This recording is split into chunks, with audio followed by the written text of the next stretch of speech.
Chicken गोटे नुआ देसी स्टाइल ढाबा स्टाइल गोटे चिकेन बनैवा को इच्छा है तो मैरिनेशन पाई अल्प दही लुण सहित चिकेन रे मु ऐड करनेली अल्प ब्लैक पेपर आउ ताको मैरिनेट करके रखिनेबी 1 आवर रू 2 आवर्स भितर तो ताको भल भाव में मिक्स करके एमती सटे करके रखिनेली प्राय 250 ग्राम आमर चिकेन अच्छी तापाई मु नहीं 7 ରୁ 8टा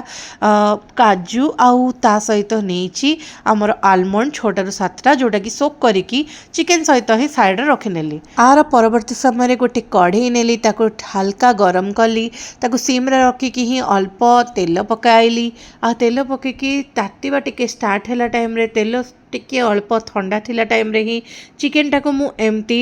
पैन रे ही पकई नेली जोटा भी मुझे नहीं से आबे कौन करी आपको भल भाव में घोड़ने रे घोड़े देवी आकु मीडियम फ्लेम रो टिके ऊपर को नहीं रखिनेबी आपको हाई फ्लेम रे सटे करेंगे मिड फ्लेम रे भी सटे करें मु मिड फ्लेम रे सटे कली कि समय पर जो टिके सटे ही गला मुझे हाई फ्लेम रे पुणी सटे कली जहाँद्वारा कि आर जो ग्रिली चिकेन टाइप रो इफेक्टा आसीजिव चाहिए यही टाइम रे आपन करेंगे मु बटर रे भी सटे करें जोड़े कि बटरी इफेक्टा आसब चिकेन भितर एबे एटा चिकेन टाको प्रिपरेशन सरला एठारे प्राय 80% चिकेन कुक हो जाइए साइड रखा 2टा लंका नेली आउ 2टा ରୁ 3टा एमती पियाज नेबे ऑप्शनल पियाज न नेले भी चलिबो किंतु मु कोन करे ना पियाज रो गोटे थिन पेस्ट गोटे बनै नेबी याकू थिन पेस्टटा बनैबा पई मु कोन कली 2टा लंका सहित 4टा ରୁ 5टा पियाज नै जिवे आ ताको कट करिकी भलो भाव रे ग्राइंड करे नेबे माने बहुत ही थिन पेस्ट बनिबो एटा पतला करिकी बनेबे जोटा कि हमर जीव सेम कढ़ई रे ही एटा को सटे करि निया जिवो एई जो पेस्टटा बनेला आकु एबे सहित आमे नबा टिके खड़ा मसला से मु कौन कली 20 ରୁ 25टा धनिया सहित जीरा गोटे टेबल स्पून नेली आ सहित नेली 2टा बड़ अलैच 3टा सान अलैच टिके जावित्री खंड गोटे लवंग आउ कौन कली गोटे डालचीनी आ गोटे अनासी फूलर खंडटी नेली आ सेतिकी भितर सेम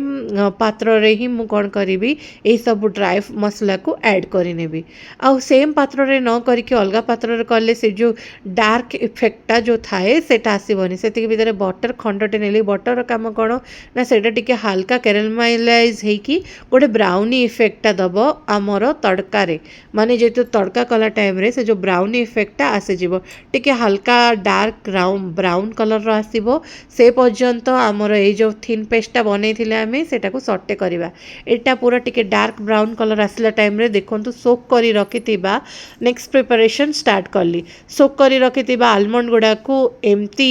सोक ग्राइंडर भितर नहीं गली सेम ग्राइंडर रे आ काजू वगैरह नहीं कि आकु गोटे थिन पेस्ट बनै नबा आकु एथिरे मिल्क पके की ग्राइंड करबा जहाद्वारा कि एटा टेस्ट बढ़िबो आ एटा टिके ससी इफेक्ट दबो सेतिकी भितर सटे करी रखिथिला टाइम रे ही ऐड करी नेली अल्प हळदी गुंड अल्प लंका गुंड आउ टिके जो चिकेन मसला अच्छी एवरेस्ट आउ स्वाद अनुसार लुण आकु अल्प सटे कर नबा सेतिकी भितर अल्प पानी ऐड करवा जेहेतु मसला ऐड कली सेतिकी टाइम रे ही मु पानी ऐड कली जहाँद्वारा कि मसला गुड़क पानी भितर फुलिबो ता सहित आमर जो भी पियाज जो ग्राइंड करके देइछे सेटारे भी गोटे कलर आसीबो ए टाइम रे ऐड धीरे धीरे ऐड करी नेली जहाँ भी चिकेन थिला आमर ताकू चिकेन एमती ऐड करिकी अल्प सटे करी नेबी आउ कौन करी अल्प पानी देकी आकु कौन करी 15 ରୁ 20 मिनिट सॉफ्ट हवाकू देवी जो 80% कुक हो जाइए आमर ग्रिल हैला टाइम रे माने जो सटे हैला टाइम रे तो सेतिपाई एथिरे कौन हम ना टिके कस्तूरी मेथी देदेवी आ कस्तूरी मेथीटा फाइनल स्टेप रे देले भी चले किंतु मु सब बेले चिकेन ऊपर डायरेक्ट कस्तूरी मेथीटा देला परे ही पानी ऐड करे एटा मोर गोटे टेस्ट इनक्रीजिंग करिवार गोटे फैक्टर चाहिए आपड़ एटा लास्ट रे भी सर्वा लास्ट रे दे पारिबे तो अल्प सटे कला 15 ରୁ 20 मिनिट पानी देकी ऐड कला टिके सटे कला मु कौन कली आलमंड सहित जो ग्राइंड करथिली सेथिरे हाफ कप मिल्क ऐड करथिली माने 100 ग्राम खंडे आमर 100 ml खंडे आमर मिल्क थिला सेटा सहित आलमंड मिल्क अच्छी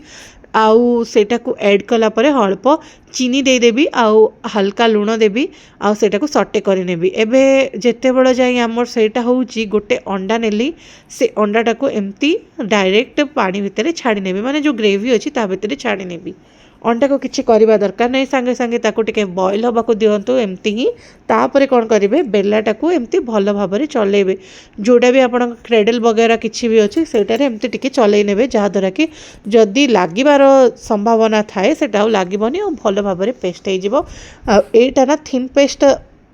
बनबनी बहुत ही थिक टाइप रो पेस्ट बनब आ पूरा ढाबा स्टाइल रो दब से भितर मुझे कौन कली हल्का क्रीम नहीं आ सहित मिल्क ऐड करके बेस करी सेटा को देदेली बस 15 मिनट रेस्ट करने को देवी स्विच ऑफ करके आ गरम गरम सर्व करी रुटी सहित।